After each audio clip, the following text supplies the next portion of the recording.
പുള്ളിക്ക് പറ്റുമോ ഇല്ലയോ എന്ന് ഇപ്പൊ ഷിജു പറഞ്ഞ അല്ല ചേട്ടാ മരുന്നുള്ളവനാന്ന് പറഞ്ഞു.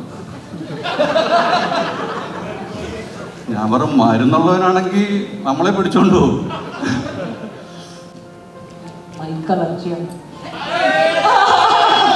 ഇന്ന് പറ്റില്ല, സോറി. അല്ല, അത് എന്റെ പെർഫോമൻസ് കൊണ്ടാണ്. അതിലെ കഥയുടെ ഒരു പോക്കിൽ ഹ്യൂമർ ഉണ്ടായിരുന്നു. അത് ഇപ്പം വലിയ അഹങ്കാരം പറഞ്ഞാൽ ശരിയാവില്ലല്ലോ. ഇപ്പൊ പൊതുവെ സിനിമയ്ക്ക് മുമ്പ് കുറച്ച് അഹങ്കാരം വേണമെന്നാണ് അല്ലേ? സിനിമയിൽ ഏറ്റവും കൂടുതൽ നടന്മാരെക്കാട്ടും കൂടുതൽ സംവിധായകരാണ്. അതെന്താണെന്ന് എനിക്കൊരു ഐഡിയ ഇല്ല. അതെന്താണ് കാരണം ഞാൻ അവിടുത്തെ ചോദിക്കാം. ഈ ക്യാരക്ടർ ഭയങ്കര സ്ട്രോങ് ആയിട്ടുള്ള ഒരു അമ്മയാണ്. ഐ മീൻ നമുക്ക് എല്ലാ വീടുകളിലും കാണാൻ പറ്റുന്ന നമ്മുടെ അമ്മമാരൊക്കെ ഇങ്ങനെയൊക്കെ തന്നെയാണ്.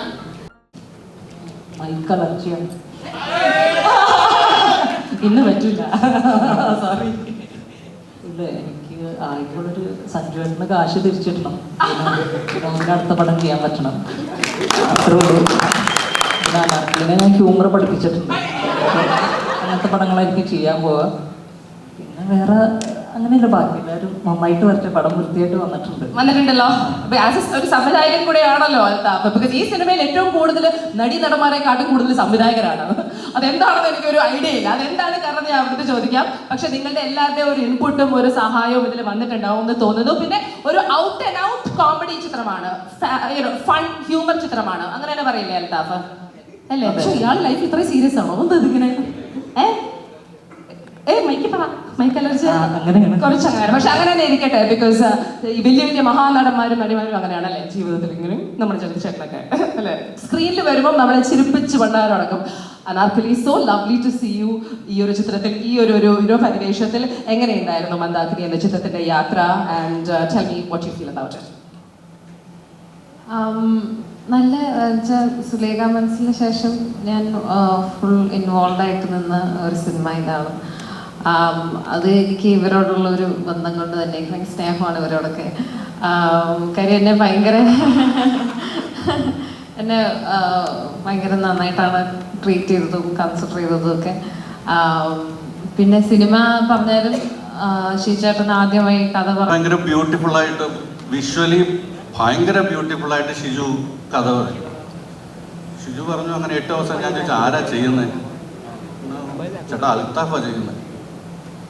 അൽത്താഫ് അനാർക്കലിയുടെ പാട്ടിൽ നമുക്കൊരു അനാർക്കലിയെ അറിയാം. അൽത്താഫ് ഹീറോ ആവാന്ന് പറയുന്ന സമയത്ത് ഒരു ഭയങ്കര ഇൻട്രസ്റ്റിംഗ് ആയിട്ട് എനിക്ക് തോന്നി. അങ്ങനെ ഷിജുവിനോട് പറഞ്ഞു നമുക്കൊന്ന് വർക്കൗട്ട് ചെയ്ത് നോക്കാം, എങ്ങനെ ഇത് മുന്നോട്ട് പോകുമെന്ന് പറഞ്ഞു. അങ്ങനെ നോക്കാമെന്ന് പറഞ്ഞു. അത് കഴിഞ്ഞിട്ടാണ് വിനോദ് പിക്ചർ വരുന്നത്, വിനോദ് കഥ പറയാൻ വരുന്നത്.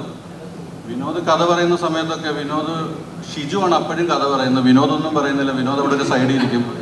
ഞാൻ ഷിജുവിനോട് 2 ദിവസം കഴിഞ്ഞിട്ട് ചോദിച്ചു, ഈ മനുഷ്യനെ കൊണ്ട് പടം ചെയ്യാൻ പറ്റുമോ ഷിജു? ഇങ്ങനൊരു വർത്താനം പറയുന്നില്ല, ഇങ്ങനെ കഥ അറിയാവുന്ന പോലെ എനിക്ക് തോന്നുന്നില്ല. പുള്ളിക്ക് പറ്റുമോ ഇല്ലയോ എന്ന് ഇപ്പൊ ഷിജു പറഞ്ഞ അല്ല ചേട്ടാ മരുന്നുള്ളവനാന്ന് പറഞ്ഞു. ഞാൻ പറഞ്ഞു മരുന്നുള്ളവനാണെങ്കിൽ നമ്മളെ പിടിച്ചോണ്ട് പോകും, പടം എടുക്കാൻ പറ്റുമോ? അല്ല ചേട്ടാ ഭയങ്കരമായിട്ട് ശ്രദ്ധിക്കും, നിങ്ങൾ നോക്കിക്കോ, ഒരു ഭീകരമായിട്ട് അവൻ പടം ചെയ്യും, എന്നെ വിശ്വസിക്കുമെന്ന് പറഞ്ഞു. അപ്പോഴും എനിക്ക് വിനോദി വിശ്വാസമില്ല കേട്ടോ. ഞാൻ നിങ്ങളുടെയൊക്കെ പറയട്ടെ, നമ്മൾ ഒരുപാട് ഹ്യൂമർ നമ്മൾ കണ്ടിട്ടുണ്ട്, ഒരുപാട് ഹ്യൂമർ നമ്മൾ കേട്ടിട്ടുണ്ട്. ഇത്ര ഓർഗാനിക്കായിട്ട് വിനോദ ഡീറ്റെയിലിംഗ് ആയിട്ട് ഹ്യൂമറിനെ കൈകാര്യം ചെയ്ത രീതി എന്ന് പറഞ്ഞു കഴിഞ്ഞാൽ, സിനിമയുടെ കൊമേഴ്സ്യൽ അറിയാൻ വയ്യാത്തൊരു മനുഷ്യനാണ് ഞാൻ ആദ്യം പറഞ്ഞു. പക്ഷെ സിനിമ കാണാത്തൊരു മനുഷ്യനാണ് ഞാൻ ആരോടും പറയുന്നില്ല. ഞാൻ ഒരുപാട് സിനിമ കാണുന്ന മനുഷ്യനാണ്. ഞാൻ അത്രയ്ക്ക് ആഴ്ചയിൽ ഇതാണ് എൻ്റെ ബ്രീത്ത് എന്ന് പറയുന്നത് നിങ്ങൾക്ക് പറയുവാണെന്നുണ്ടെങ്കിൽ സിനിമയാണ് എൻ്റെ എല്ലാം.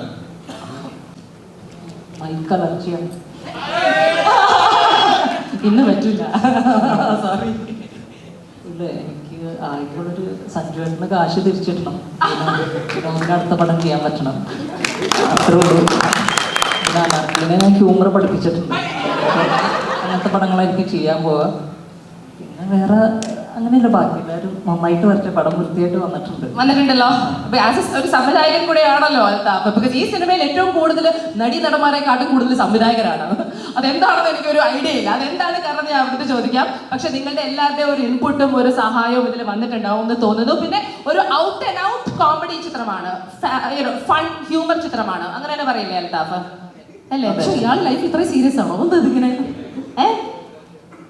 മൈക്ക് പറ മൈക്ക് അലർജി അങ്ങനെയാണ്. കുറച്ചങ്ങനെ പക്ഷെ അങ്ങനെ തന്നെ ഇരിക്കട്ടെ ബിക്കോസ് ഈ വലിയ വലിയ മഹാനടന്മാരും നടിമാരും അങ്ങനെയാണല്ലേ ജീവിതത്തിൽ ഇങ്ങനെ നമ്മുടെ ചെറുച്ചേട്ടനൊക്കെ അല്ലെ സ്ക്രീനിൽ വരുമ്പോൾ നമ്മളെ ചിരിപ്പിച്ച് പണ്ടാരടക്കും.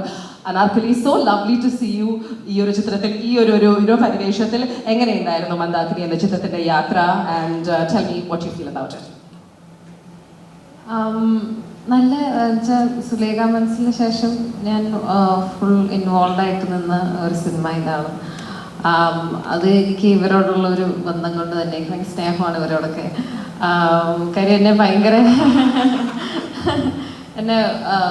ഭയങ്കര നന്നായിട്ടാണ് ട്രീറ്റ് ചെയ്തതും കൺസിഡർ ചെയ്തതും ഒക്കെ.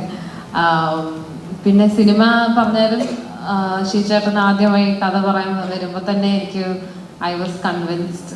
എനിക്ക് ഭയങ്കര ഇഷ്ടപ്പെട്ട ഒരു കഥ കൂടിയാണ്. പിന്നെ ഹ്യൂമർ അധികം അങ്ങനെ ചെയ്തിട്ടില്ല.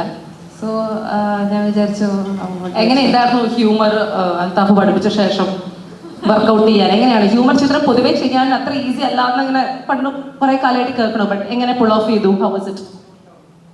അല്ല അത് എൻ്റെ പെർഫോമൻസ് കൊണ്ടാണെന്ന് അതില്ല, കഥയുടെ ഒരു പോക്കിൽ ഹ്യൂമർ ഉണ്ടായിരുന്നു. അത് ഇപ്പം വലിയ അഹങ്കാരം പറഞ്ഞാൽ ശരിയാവില്ലല്ലോ. ഇപ്പൊ പൊതുവെ സിനിമയ്ക്ക് മുമ്പ് കുറച്ച് അഹങ്കാരം വേണമെന്നാണ് അല്ലേ?